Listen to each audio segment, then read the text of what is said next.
It's Christmas Eve, and this is your Barbados Today Morning News Update. So glad you could join us. Police were late Wednesday investigating the fatal shooting of a man at Headland Bank Hall, St. Michael. Officers received reports that several loud explosions were heard in the area around 7:20 p.m. On arrival, they discovered the body of an adult male lying in an open pasture with multiple gunshot wounds. Police are asking anyone with information about the incident to contact police emergency at 211, Crime Stoppers at 1-800-8477, the District A Police Station at 430-7242, or any police station. Scores of tourism workers are in line to receive their outstanding severance payments in the coming days. Tourism Minister Senator Lisa Cummins tells Barbados Today Accra Beach Hotel and Spa has agreed to pay its former workers, while NIS officials are feverishly working to deliver monies owed to former Hilton Barbados employees. The hotels recently made headlines as workers staged protests demanding their outstanding payments. Minister Cummins says the NIS has been working around the clock to ensure workers can receive their payouts. The National Union of Public Workers and the Sanitation Service Authority held fruitful talks this week, and workers' concerns will be addressed. The two sides have been at odds over a wage increase, the introduction of a medical plan, better amenities for workers, and other issues. The NUPW's Acting General Secretary Wayne Walron told Barbados Today he's satisfied with commitments given by management. We discussed a number of issues. We discussed the core medical plan. And the union is satisfied that is advancing. So we have some additional information for workers in terms that the plan is advancing. With the medical plan, however, even though we already there was some commitment in principle, we need information on the costing because initially workers were under the impression and the union that it would be 100% financed by the employer. But given certain pronouncements, it seemed as though they wanted the direction of a shared arrangement with the employee. So we would need to see what the figures are first to see how it impact on the average worker, what would be the cost of the plan in terms of the premiums, and then we'll go forward with further discussion. Management has promised to send the information so that we would be in a position to have a better understanding of the impact of any share costs on the workers. That's one. Two, the issue of the recreation facilities, where I start on the recreation area, so essentially is that. Walron, however, said there's still work to be done on proposals for a wage increase for SSA workers. He maintains it's a fair request. One has to appreciate that the sanitation workers, that their job is so dangerous that many of them don't even reach retirement.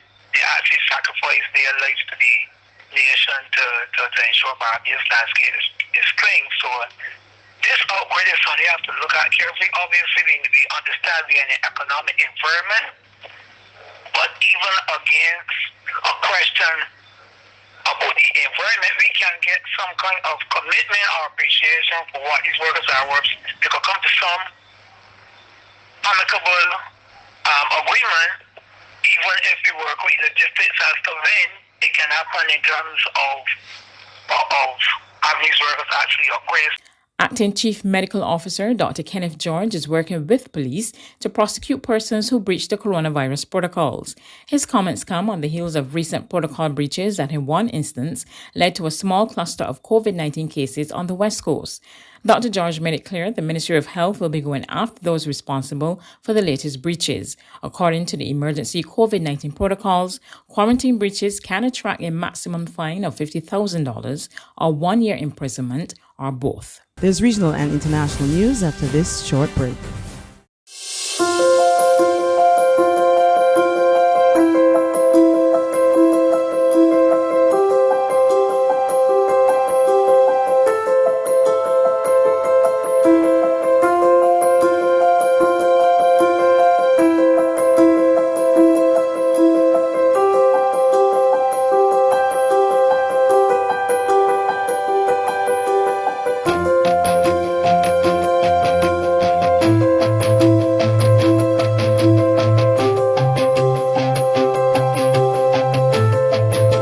Barbados Today, news you can trust. To regional news in the Bahamas, government is expected to borrow more in the new year, given the crippling impact of the COVID-19 pandemic on the economy. More in this report from Eyewitness News. Now, the Minister of State for Finance, Kwesi Thompson, had previously indicated that the government intends to recoup some of the money lost due to the COVID-19 pandemic by cutting spending by some $200 million, raising fees at some government corporations, and also introducing a winning tax on gaming. Now, the government's borrowing this fiscal year also totaled some $1.5 billion. However, Johnson says that simply won't be enough. The government anticipates that the growth next year will be around 2.2%. And while that's positive, it still means that we still would not get to the point where the economy has recovered fully. So in order to fund the gap, in order to ensure that we continue to be able to invest properly in capital, to ensure that the government services continue to work as they have been, to provide the levels of support for persons, to provide the investments in small business, to do all of the other things that government needs to do, you still have that gap that needs to be maintained. That will decrease over time, as per the report, as the economy reflates, but certainly in the near term, and given the precariousness of the recovery, there still will be a requirement, based on what the fiscal strategy report would have said, for substantial borrowing. On the international scene, European Union and British negotiators inched their way towards a trade deal early today, raising hopes of a chaotic economic break between the two sides on New Year's Day could be averted. Ursula von der Leyen and Boris Johnson, the final two people with whom the buck stops in negotiations between the European Union and the United Kingdom. They've met repeatedly since Monday in an effort to push back the possibility of no deal as the UK's Brexit transition agreement expires, with diplomatic sources indicating that an agreement could be at hand. We are really in a crucial moment, and we are giving it a final push.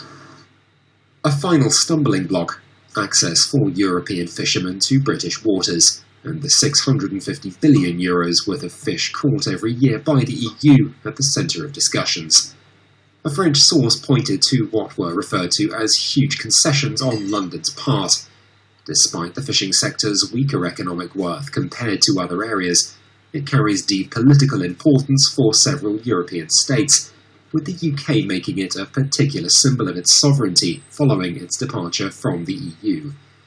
If confirmed, the political bloc would offer its former member access to the single market and its 450 million consumers without customs or quotas, in return for UK businesses respecting rules as they evolve over the environment, labour law and tax.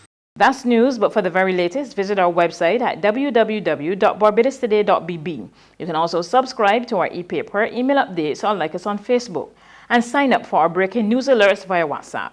We're also on Izumi Media and bus terminals, as well as screenplay at supermarkets and gas stations near you. You can also hear us on Mix 96.9 FM and Capital Media HD 99.3 FM.